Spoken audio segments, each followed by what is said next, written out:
आयकर विभाग द्वारा भावनगर सहित 4 जिल्लाओं में करचोरी अंगेनु सर्च। आयकर विभाग द्वारा भावनगर सहित 4 जिल्लाओं में करचोरी शंकाना आधारे दरोड़ाओ पाडवामां आव्या छे, जेमां भावनगर में कॉन्ट्राक्टर उस्मानभाई सैयदना निवासस्थान अने तेमनी ऑफिस खाते आयकर विभागनी टीम द्वारा तेमना व्यवहारो अंगेना रेकॉर्डनी चकासणी हाथ धरवामां आवी हती।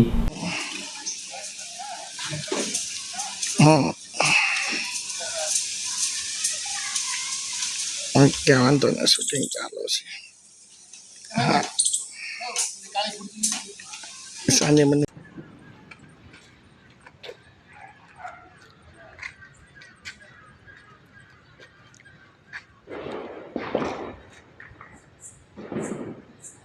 हेलो सर, ये बाहर आइए ना प्लीज।